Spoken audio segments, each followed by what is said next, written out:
Hi, this is Mark Lang. Welcome you back to Constructing Success. And today we have Debbie Rodriguez joining us. Welcome. Hey, Mark. How are you? Very good, very good. Awesome. Well, listen, I'm excited to talk to you because not a lot of people know everything about how we even met or how you got in the industry. So can you tell our viewers a little bit about yourself and how you actually ended up in the staffing industry to begin with? So I actually started 25 years ago with your old company, WTS, and I fell into it. Tracy Korn was a sales rep for Jacksonville, which is where I'm from, Jacksonville, Florida. And she's basically got told, go find the person you want to work for. And so she would always try to sell me on, daily labor, temporary staffing. And we just always had great conversations. And then one day she came to me, she's like, I really would like to work for you. And I'm like, what does that mean? And then so I got set up with an interview. And then I actually was not hired my first go around. And then somebody else got involved. And I was then hired on the spot. And then on my very, very first Christmas party, because it was November of 1999, my very first Christmas party at WTS, I walked in with a cast. Broken arm, yeah. Well, and I was freaking out. Did she hurt herself at work already? Yep. And I told our risk manager at the time, Melissa, that I had stepped into the office my first day and broke my arm, which was a total joke. Oh, gosh. Which was a total joke, but she freaked out. I had obviously broken my arm on a rollerblade, thought I was invincible, so... And so before coming to us, you were in HR doing something in human resources, okay? I was in human resources. I was actually a HR director, which, by the way, at 23 years old, should have never been in that position. I'm bilingual, so their entire workforce is pretty much Hispanic, and in Jacksonville, Florida, that's super rare. So I was an HR manager for a distribution center. Right. And you said you were a second choice, or you weren't hired the first time. Tell us a little bit about who you interviewed with, how that all transpired. My very first interview was with Neil Goldman. He was a district manager at the time for WTS, and actually was one of your closest friends. Yeah, born and raised with him. Yeah. And then from there, he said no. He thought my skin was too thin. I walked into my first interview all dressed up like, high heels. I don't think I wore pantyhose because that would be kind of weird. But, I had a skirt on. I had a woman's business skirt suit on. Okay. And he said that my skin was too thin for this industry. Really? I don't remember that being the reason. I remember him being your first interview. Yeah. And then I guess Tracy got a hold of Mel, which Mel obviously has been with us from the beginning too, obviously with you from the beginning of your life. Mel came down with Neil to interview me a second go around because Tracy's like, that's not the same girl. She's super tough, and I had showed up with my broken arm. Oh, that's funny. And I ordered. We were at Chili's on Phillips Highway in Jacksonville, and I remember I was cutting my hamburger, and Mel goes, "Do you need help?" And I'm like, "No. Why would I need help? Just because you have a cast from your fingertips to your shoulder." And I said, "I don't need any help. I'm good." And he's like, "The perseverance that you showed, pretending like you didn't have a broken arm, which literally had just happened." Thought I was pretty tough, and at that point was actually like, when can you start? That's interesting. Yeah. Well, for those that don't know, Mel is Mel Lang, and Mel is my brother, and he actually, when talking about workers' temporary staffing, WTS started the company in 91, and he came to work for us, I think in 94, 95-ish, maybe even as late as 96, because he was working at the Kennedy Space Center. So when he came on board and worked his way up, and at that time was in a role, I think at that time he might have been already VP of operations. I think he was at the time. But yeah, the fact that he got so involved. Now you stayed in Jacksonville pretty short period of time. Very short. You were only there a little bit before a little over a year. And then where did you go next? So I remember that conversation too, and I think the next conversation was actually to you. It might have been Neil and you. And I just remember going to my high school reunion, my 5-year high school reunion, and just saying to myself, I can't do this town anymore. It was just a very slow, very different town, and I really wanted to experience a much bigger environment. So I asked you if I could go, to work in another market that WTS had, and you actually very willfully said yes. Go to the markets that we have and see which one you want. I was very grateful that I was a success story in Jacksonville, turned that market around pretty quickly. And you really gave me the opportunity to go look at, so I went to Pinellas County, and I went to Sarasota, and obviously I went to Orlando, and I fell in love with Orlando. Yep. And so now I've been in Orlando just as long as I have been basically in Jacksonville. So I'm about to be 50 and 25 years in each. That's cool. Yeah. That's cool. So you actually picked Winter Garden. I did pick Winter Garden. Which I thought was very interesting because it's kind of a small little area, and Winter Garden was not our biggest store. It had potential, but tell us a little bit about that turnaround, because that I think is interesting. Absolutely. So that was another, I guess, Neil and Mark. It was basically go figure out which market you want to work in. And I kind of moved from a manager of the office in Jacksonville to a sales rep. And I remember 3 months I worked for Brownie Foster, which was our East Orlando branch manager. So I was a salesperson. And I remember either calling you or calling Neil and saying, like, I can't do this. I can't just sell. Like, I have to be able to be part of the whole process. And operations was super important to me. The sales part and operations to me go hand in hand. So I remember you said, well, then we don't need any help in East Orlando. So why don't you go to West Orlando and figure out, like, that market's not doing well, figure out what's wrong with the market. And you and Neil had given me that respect from the very beginning. And so I remember going to West Orlando and great people, wrong positions. Yep. And I remember calling you and calling Neil and saying, hey, your branch manager really doesn't like the team members so much, but he's great with the clients. So we moved David Gray from the branch manager to the sales rep. I won't name his name because we actually fired him. The sales rep, actually we let go because we figured out that David was a much better guy with the clients. And then were you in Winter Garden though when we had the girl? Kelly. No, the other girl. Sue. The blonde. Yeah. Her name wasn't Sue. No, it wasn't Sue. But it was married to Steve. No. The young girl. That my favorite story, because I got on her and said this girl was not showing up for work. You're talking about April from Sanford. Drove me crazy that she would not show up for work. She worked out of Sanford. She didn't work with me. No, but in Winter Garden, I made her go to the office. You did make her do that. And she shows up and and Debbie calls me and goes, well, she's here on time. I go, well, good. About damn time. You know, I took a picture I need to send to you. I go, what? She came in her pajamas, came in the office to be there at 7 o'clock, laid down, and went to sleep in the office. I could not believe that someone would do that. I do and that was probably 2000, 2001, something like that. But well, she was working out of Sanford, but you sent her to me because you were trying to figure out, like, she's got all this potential. And she did. All the potential in the world. And God, let's hope that she's not listening to this podcast. That's fine. Hey, April, I hope you're doing well. Got plenty of sleep as you were younger. Yes, I'm sure. Yeah, you were definitely keen on sleep. So now you did Winter Garden. You kind of turned that around, had success there, and then you got an opportunity in WTS to go into a higher role. Tell us a little bit about that. I did. So I guess I'd done about a year in West Orlando, and really, kind of at that point, this was where I was going to be. I loved what we did. I loved what we were doing. I went to went to Neil and said, hey, I'm not challenged enough. I kind of mastered this and I want something more.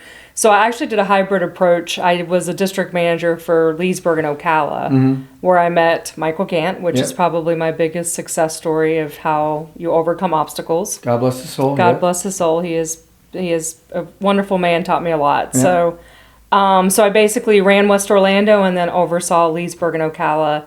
And I remember when you promoted me and I became the official district manager, I was 28 years old.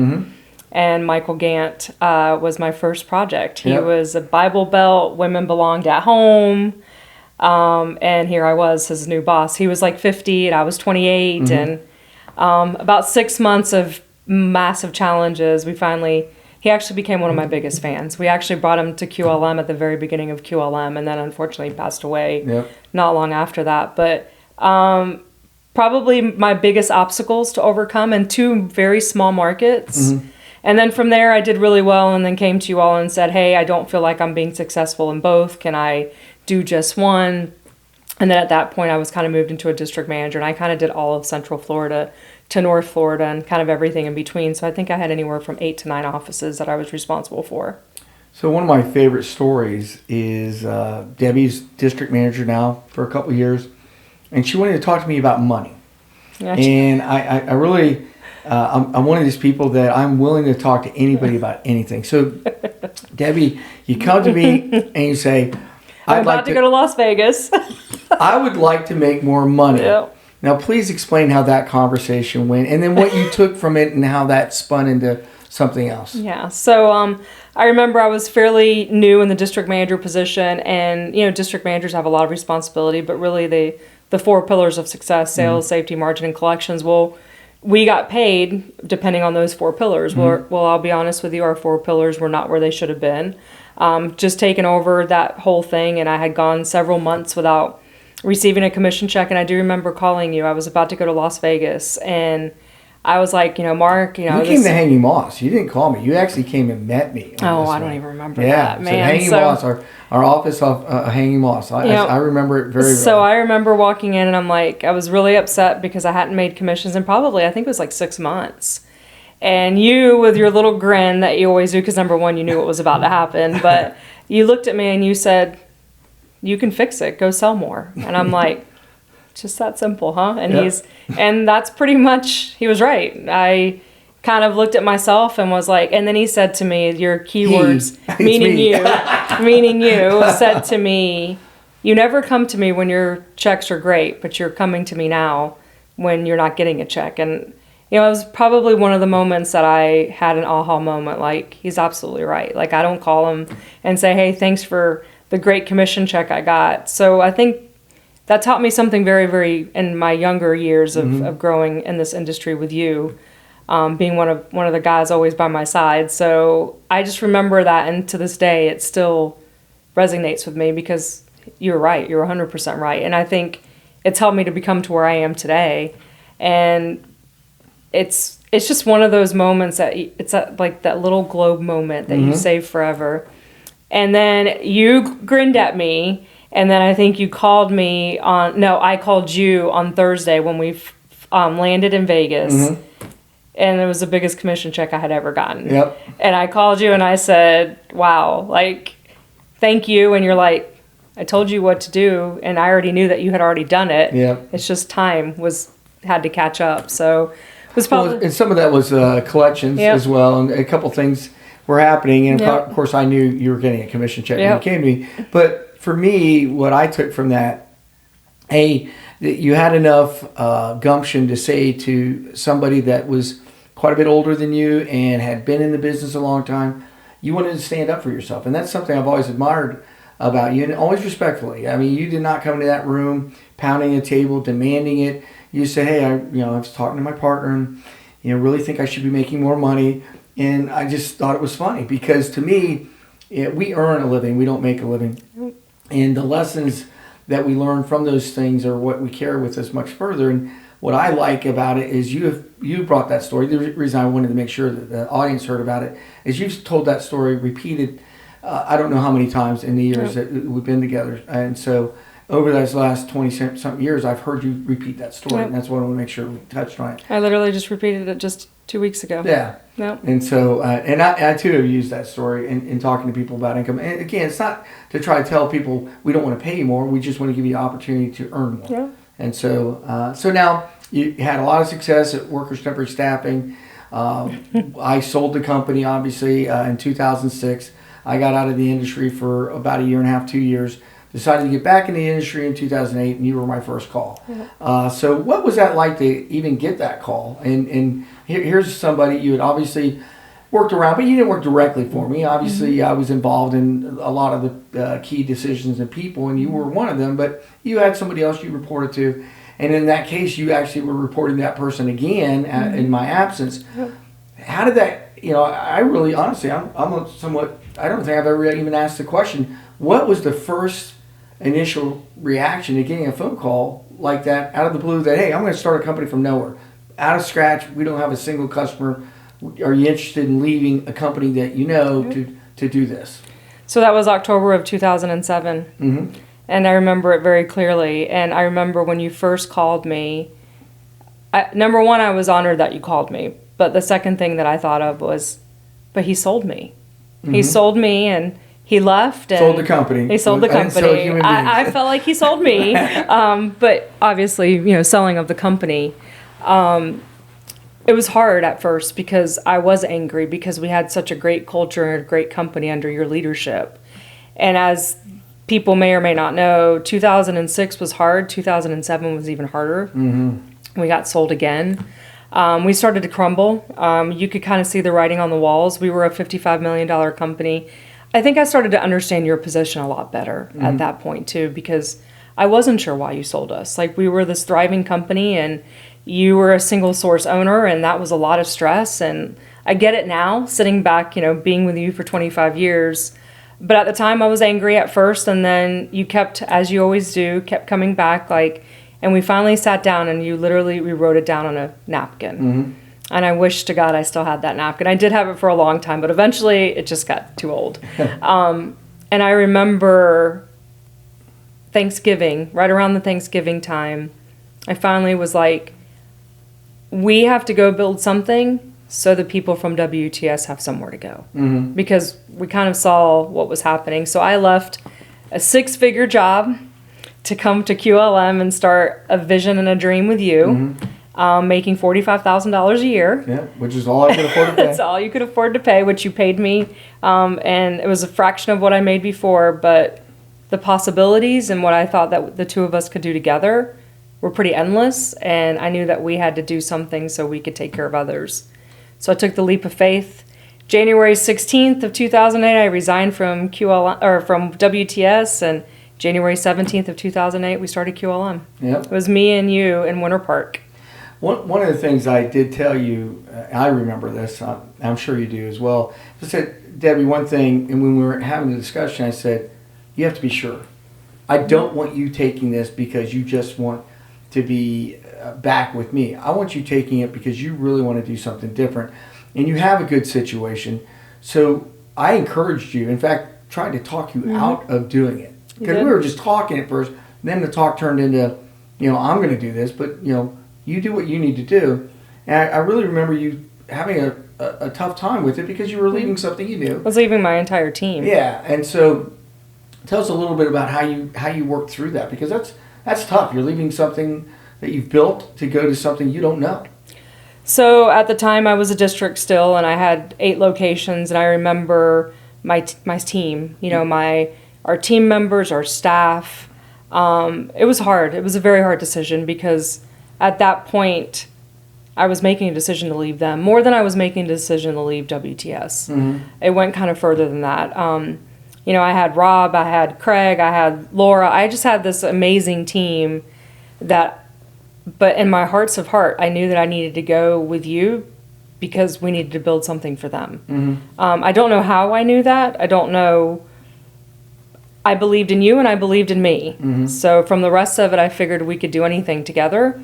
And that's I did a leap of faith, and I was 32 years old. And I remember thinking, I'm either going to do it now or I'm never going to do it. And so I took a leap of faith and trusted that you and I would work hard to be where we are today.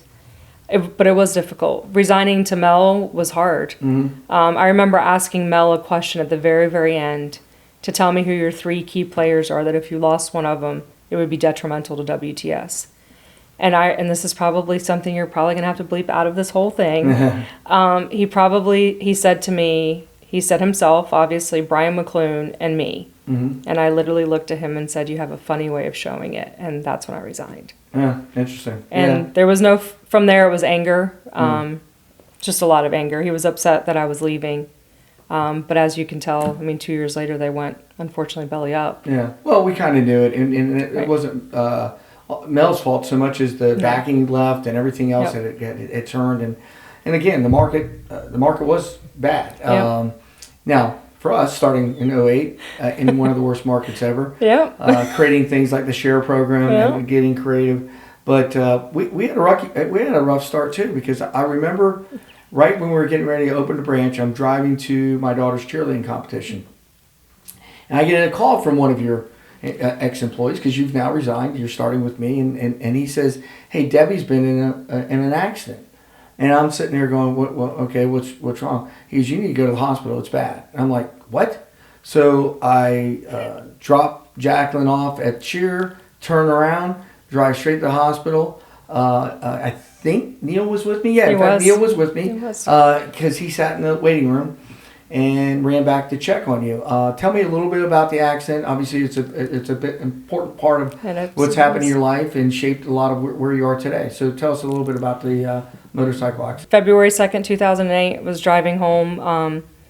Had a really bad breakup. Got in the best shape of my life. Got a Canary Yellow Crotch Rocket 650 Ninja. Just driving home Saturday. Just for the record, did someone tell you, Yes, please absolutely. don't have that? You. And please don't drive that. Please, this is crazy. Yes, Okay, yes, you and my parents for sure told me never to do that. So one and the same in many regards. yes. I know. So 32, I became the hot chick to being the run over chick on the crotch rocket. So I remember you walking into the trauma center, and I just looked at you and I said, I don't know. I'm going to try to be at grand opening on Monday.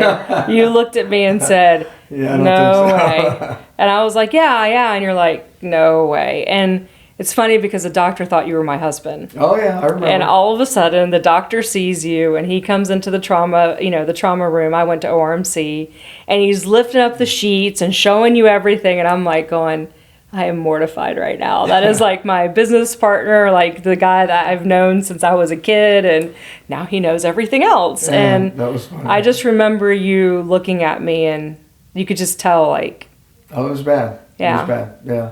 And- I mean, just to be clear, she laid her motorcycle down and a truck ran her over her entire midsection. Yep. And honestly, obviously I didn't care about work or anything else. I just wanted to make sure you were alive. Yep. Saw that situation. It was a tough one. It was really tough to see someone you care so much about in that situation. But when you think about it, that was February 4th, right? February 2nd. February 2nd. And you were actually able to be at our annual golf tournament in May. Yep, it was. Physically standing out there in the at the golf course with us Yep. in May. And I There's still a picture. have a picture of Yep, you there's and a I picture of me and you. I was 109 pounds. Yeah. I remember I got released because I went straight from trauma to step down to an orthopedic ward and then got transferred to a nursing home, which, by the way, you came every single day and tried to push me through physical therapy, and then I had to change my physical therapy time, so you weren't there. She did not like me in physical therapy. Yeah. And for those that don't know, my daughter's actually behind the camera doing this, laughing at me because of how I pushed her in so many different things in her sport. So she thinks this is pretty funny. Yeah. But, so yeah, did the same she thing. can imagine me doing this, and it was but it was fun because as much as sometimes you would give me shit about it, you also laughed later and said it did help because I didn't want to let you down. It did. And so I think that it was a horrible time, but it was also the best of times. Yep. My whole plan in starting QLM was this small little boutique company. I didn't plan on really having to sell. I was just going to be a behind the scenes investor. You get run over, I'm like, well, someone's got to sell. So then I had to start making sales calls. And I remember Mark Heffron's our best. They're on our first account. CES was. So, and let's talk that story. So Judy Ellis from CES, Yeah. which used to be their HR director, came to see me in the nursing home. Yep. And she looked at me and she said, "What can I do for you?" And I looked at her and I said, "Call Mark and make an order." Yeah. I said, "Get QLM off the ground." So Stan Brown gave me an order Yep. for the Simpson ride at Universal Yep. Studios. 8-man order. It was a great start. Yep. And then Mark Heffron, Burnham Institute. Yeah, the Burnham Institute gave us that opportunity, and that really that was a big one. And I'm forever grateful for that. And then you got back and you started getting on your feet. So about 2009, you were really getting where you could Yep. get your feet again. And I remember us being kind of small, and about a year or two into it, realizing we can't be small and survive. We just Right. can't because of the exposure with workers' comp. Well, we were originally going to open in Dallas, because remember we were going to, because of my non-compete, we were going to actually leave Florida and I was going to start Yep. QLM in Dallas, and then we both decided that we had way too many relationships here Yeah. that it wouldn't make much sense. So And that's why here, then Jacksonville, and, Yep. and again, just for everyone to understand, our first company was Daily Work, Daily Pay. QLM is a skilled, high-end staffing company, so we don't do daily work, daily pay. We have all kinds of skills that we service, anywhere from skilled labor to high-end skilled electricians, mechanics, plumbers, whatever. But the reality is, we just went into a totally different type of staff, so we didn't need a ton of branches. Just like we don't still today. Yep. The 100 million we'll do this year, we have like 18 brick and mortar. With WTS, the 55 million we were doing, we had 30 brick and mortar.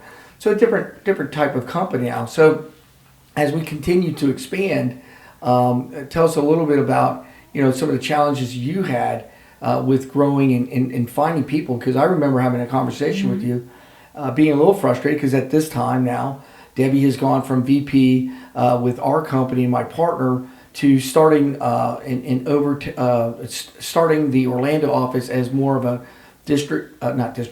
more franchise type model, the area rep program. And you took Jacksonville and Orlando. But tell us a little bit about my challenge to you when I was frustrated that we had a branch in Dallas that actually was beating us in Orlando. What kind of clean up this conversation, by the way, because how did you take that conversation, but then how did you take that challenge, and tell us a little bit about how you turned that around a little bit for us. Just so everybody knows, so we can put in perspective a timeline. So 2008 accident happened. 2009 is really when we got QLM off the ground. But now we're talking 2013. Yes. So 2013, we had opened up our first. It was the middle of 2013. 20. Yeah, between 20. Yeah. So I came to you. We went to Tissel in 2013. Yep. So we had Dallas open before Tissel. It was right around probably the same time. So I remember coming to you and saying to you, like, hey, I was knocking the door of 40, and I had been traveling, opening up offices, and I went very direct to you and said, like, I don't want to grow old by myself. I never had children. I still to this day don't have children. Like, I kind of passed that part of my life, which is fine. You have plenty that you take care of. I have plenty of children that I take care of 100%. So I remember, our Dallas office was killing our Orlando office, and you and I would both get so angry because we're like, how in the world? This is where we started. This is our home. This is our relationships. And you sent me to Dallas. Number one, I called you and thanked you for the vacation. Because, we literally went to work around 7:30, and then we had like an hour and a half lunch, and then I got out at 3:30, and it's not at all what I was used to. No. But it really, I think that's probably when I started thinking about the nonprofit side of what can we do to truly decipher us differently than any other staffing company out there. We already had the difference in the model, offering vacation pay and safety bucks, health benefits. So we were already down a staffing model that's very different than most of the industry knows today. But it's what else can we do to even define us differently than that? And everybody was talking about the shortage of people in the trades. Well, where I'm going with this how is, angry I was that you, and then I came back and kicked ass like that. Not sending you to Dallas. What you told me is, Mark, if I had the people, I could do more. Yep. And I said, find the freaking people. Yep, I don't care. True. Find the people. Now, that is true. Let me also catch everyone up. Debbie's adopted and was adopted by two incredible people from Cuba. Yep. They came here from Cuba. And so she took the name Rodriguez, obviously, as an adopted child, and learned Spanish her whole life. She did not speak Spanish in our branch. I did not. She spoke English, and I had never even heard her speak Spanish. And so then now you tapped into a totally different sector that you were not even touching before. That's where I want to. I want you to expand on that, because I think that really it kind of shows that when you think you can't find people in one area, what you can do to adjust. So that is 100% true. I was super challenged with not being able to find people in the skilled trades. And all of a sudden I found a gentleman by the name of Gilberto Restrepo. And hopefully he'll hear this and know how much I appreciate him today, because I have called him since then and told him how much I appreciate him. He became like my Hispanic recruiter. I started speaking Spanish on a very regular basis. As a matter of fact, most of my days were just speaking Spanish. And I remember Gilbert found one, and then found another, and then they found another, and then it just kept going. And then we went to a different trade of carpenters, and then it was like the floodgates opened, and there's got to be a sign in Venezuela that says, when you get to Orlando, Florida, call Debbie Rodriguez at QLM, because she'll find you a career path in construction. That's awesome. And that's kind of where it all started. I started speaking Spanish. I started having a ton of people, migrant workers coming here. Obviously, we e-verify, so they were here legally. Really, a lot of women getting into the trades, Hispanic women. Some of our greatest leaders today are those Hispanic women that were part of this whole changing in 2013. And then from there, it was how do we take this sector and teach them a trade? Because they're coming from these countries with degrees, and when they get to the United States, none of that matters. Yeah. So they're starting from scratch, which is very similar to what happened to my parents from Cuba.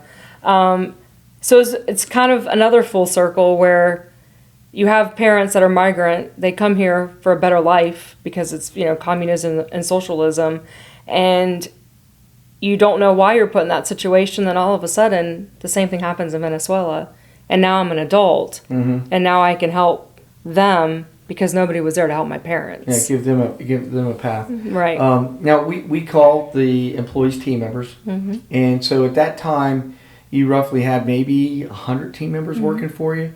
And how many people on a regular basis do you have working for you now? It's right around the 350 mark. So, and that's just in Orlando. Yeah, no, that's what we're talking about, and that's to me incredible that you've been able to touch that many people and change their lives. And you mentioned nonprofit, so let's talk a little bit about iBuild, because that was a byproduct of your passion for not only the nonprofit but to try to teach these people how to learn a trade. So talk to us a little bit about iBuild. So I was the president of NAWIC, the National Association of Women in Construction, from 2014 to 2015. At the ending of my run at being the president, ABC really came to me and said, hey, I really think that you would be a good candidate to be on our Association of Builders and Contractors board. We've kind of seen the things that you've done in the industry. And I remember Cindy McCree-Bodine was our incoming chairwoman, which was the very first chairwoman that we ever had. And she was also a second generation chair. And it was going to be her board. So Mike Moore from Agar Jurgensen is the one that had lunch with me and really asked me to, we really would love a strong person like you on our board, and what you're doing in business with Mark, like these are great things. And so I remember October of 2015, we were talking about the shortage of people in the skilled trades. And I was not on the board yet, just there supposed to listen, not even really supposed to engage much because I hadn't officially gotten on the board until January, so our leadership training. So I raised my hand, and of course they're like, so we've been talking about the shortage of skilled trades for 20, 30 years. Are we just going to continue to talk about it, or are we going to start doing something about it? And all of a sudden, I became ABC's workforce development person. And I was like, well, what does that mean? And they're like, we don't know, but guess what? You'll figure it out. And that's actually what started iBuild. Really? Which Cindy McCree-Bodine was very much a part of the beginning of iBuild. And then, unfortunately, her direction of her life went a different manner. Crystal Davidson, which became my educational partner for OCPS, which today is running iBuild for me. Yep. It's been just an incredible walk, but it's not just been the Hispanic culture. It's been having programs in the disadvantaged areas, having programs in the prison system, having programs with high-level disabilities. It's not just been the Hispanic side. It's been the women's side. It's been the second chance side. It's been high-level disability side. It's been the demographics and communities that don't have construction as one of the things that they can learn. So really, iBuild has gone in the original vision and where it is today is completely different. And that happens so often, and that's a good thing to be able to adapt and change with it. You talk about the prison system. I was fortunate enough, you asked me to speak to a group of people getting ready to graduate. And in this kind of graduation, it's great because not only are they graduating, getting ready to leave prison, but they're leaving with some skills that they can then have an opportunity to go out and be able to apply those skills to earn a living. And we talk about earning a living all the time. The funny part of that story, though, because it was at 33rd, and I didn't have my phone because you're not allowed to bring your phone into the prison. I remember this. And my daughter was looking for me, and I guess a week before I'd gotten a traffic ticket. So she's looking for me. I won't answer the phone. I'm pretty good about answering my phone, as you know. Or if I don't, I text and say, but I don't have my phone with me. So she calls my wife, and she's freaking out because she's done Find My Phone, and she said, Dad's in jail. Because technically, he's finally lost it. as far as she's concerned, I am literally in, and I was physically in the jail. But no, I was not arrested, just for those, and I did get out of that ticket, by the way. But her concern is he's finally got pulled over going too fast, and they took him to jail. So I thought it was funny, but I was really moved by the people in the prison system, because they truly wanted a better opportunity. Hey, everyone makes mistakes. I've certainly made plenty of them in my life, but the reality is, if you get that opportunity to learn from that mistake, and you can be better for it, and you put in the time. And that's what they had done. They had put in the time, not only paying a price for whatever crimes they had done, but they're putting in the time to learn something, so they have an opportunity from there. And I just think that's incredible. I wish, though, the prison system would work more with the states and federal government to find housing for these poor individuals. They're coming out of there, they've spent the time, and now they don't really have anywhere to go. And unfortunately, we know the recidivism rate of people that go into incarceration, and same with drug rehabilitation, is so high because they don't have another place to go. Right. They go right back where they were. Yep. And you get, environment does matter. I'm sorry, it does. So that's frustrating, and I know that's one of my passions as well.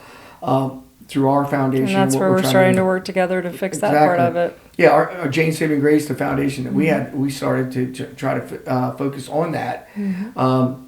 Sports I built, as you know, and we're very proud to do that.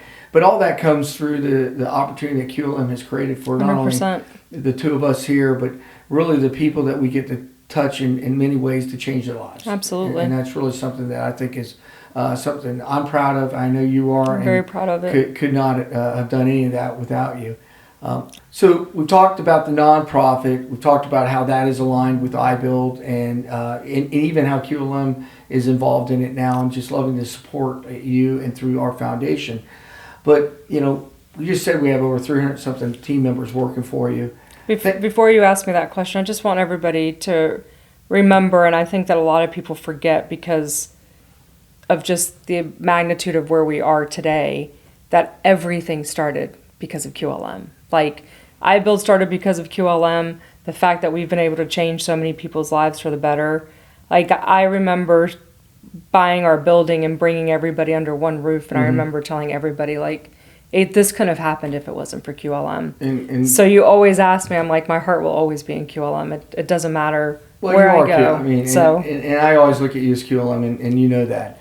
But as you look at now 350 people lives that you're affecting, and to put that in context, we only put 2,000 people out a week. So that is a huge, that's just your one office. That's not counting the 100 people you have out of Jacksonville. Right. So in your world, you're managing between 400 or 500 people a week, which is 25% of the entire workforce of the company. So that should not go without great praise and mention. But what do you do now? Thanksgiving's around the corner. Yep. And so people always talk about Thanksgiving and giving thanks, and I know that you're thankful for these opportunities that you've created too. But be very clear, you've created your success. But what about the team members? What is there for them? I love how you said I created my success because I usually wanted to prove somebody wrong. Okay. Not necessarily, just in general. Like, give me a challenge and we'll figure it out. I mean, I think that's how we both have always been. They're opportunities, not. I will also say this for the people that are listening. I couldn't do any of this without my team. My team is incredible. Meaning our QLM corporate team, our QLM office teams. Like, I couldn't do what I do if it wasn't for an incredible team around me. Amen. Yes. So Thanksgiving to me is really important. So the Saturday before Thanksgiving, we always do a Thanksgiving for our team members. Mm-hmm. Some of our clients come, they're part of that day. But we give every single team member a gift, and we give every single child of a team member a gift. And it's really, we feed them. We, try to have, games there. We now have Spanish music because apparently the American music is not what is traditionally what they want to hear. But it's really just a day to thank them. And we give them all gifts, not just a gift, but we give them, like last year, we gave them the yellow shirts that said in the back, "We are thankful for you." Mm-hmm. Because without our team members and obviously our clients, and our staff, our 5, and you got to go less fortunate in our community, we wouldn't be where we are today. So for me, it's really important for every Thanksgiving is to thank them, because without them, there is no us. Well, I can speak as a person who's been privileged enough to go to these things. It's really moving to see that many people, and just as much as the employees, their family. Yeah. And being able to sit there, be able to break bread, pray together, and give thanks to not only the community that's being created there, but the way that everyone there leans in on the faith, and how important it is for us to believe that there is a greater purpose for us, created by a greater creator, and that if we come together as a community, we can move mountains. And I've seen what you and your team members have done in the community. We do every year, for viewers to know, we started 3 years ago challenging our team by giving a $500 donation. So we write a check to every manager throughout the country, a $500 check, and say, hey, go to the community and do something with this. And you guys turned that 500 to 2,000, 3,000, 4,000. I mean, you've gone out to customers to match it, and then you go out to areas that really need help. And what I've been most moved about that, it's not just you, it's not your staff.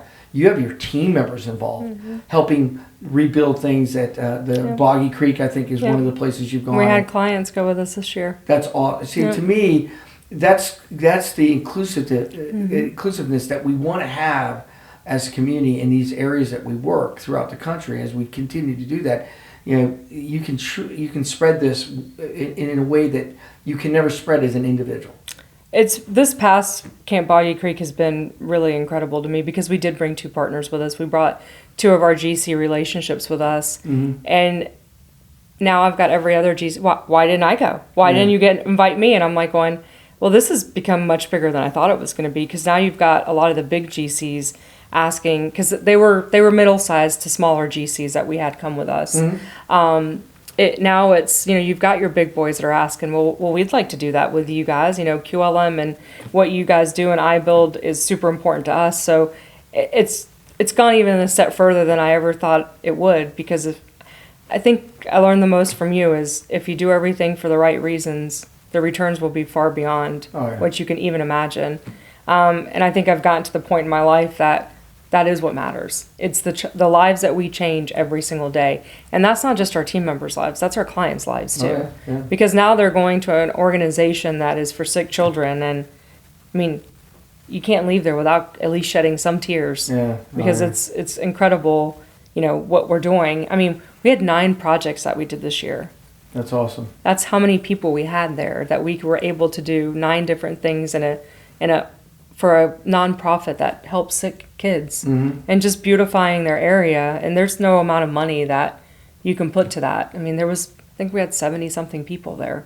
So the thing about it goes back to planting the seed. Just one seed and what it grows into. You hear in the Bible about the mustard seed, and what it's a grain. It's this small, but it turns into this beautiful thing. And that's what I love about you and your team, and that's what I love that we can continue to do as a community and as a company. And your leadership's not only been just here in Orlando, though. I mean, we do executive leadership meetings you're involved in. We travel all over the country to have group meetings you're usually at. Never have you ever said no to be a part of this movement we're trying to make. And, I know you've seen the company change a lot. And even the early days in 2008 and 9 when we really got started.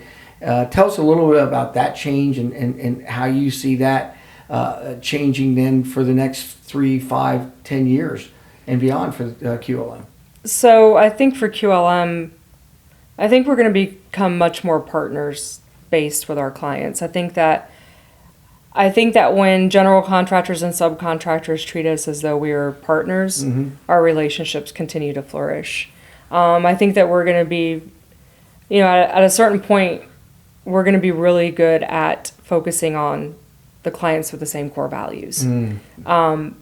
And as hard as it's going to be to, you and me, there are probably going to be some relationships that just don't meet our core values.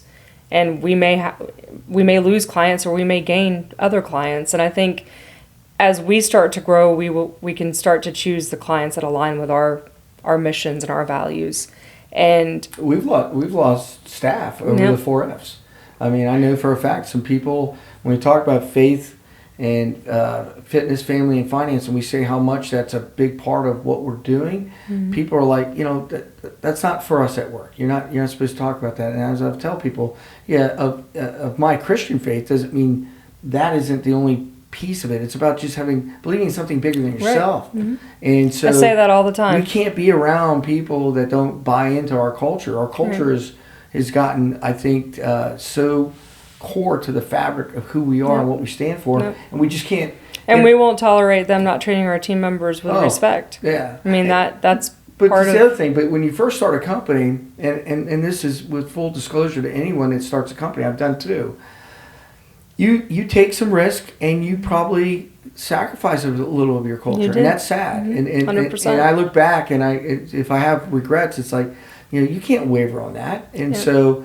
I never let anybody waver my faith, but some of the other things kind of, let's cut this corner, cut that. And I'm telling you, when you dial it down and you hold to that core, it just, you can weather any storm. It's like a foundation. We talk about it all the time. So, well, I can tell you from the person that has gone through a catastrophic accident, there's a reason I didn't die that day. Oh yeah. And I think the days that preceded those moments, I mean, I had 5 surgeries and 3 blood transfusions in 10 days. I think me and you both knew at the point that there was something bigger for me. Oh yeah. And not very many people can sit here and say that they know why they didn't die. Yeah. And fast forward 16 years now, I know why I didn't die that day.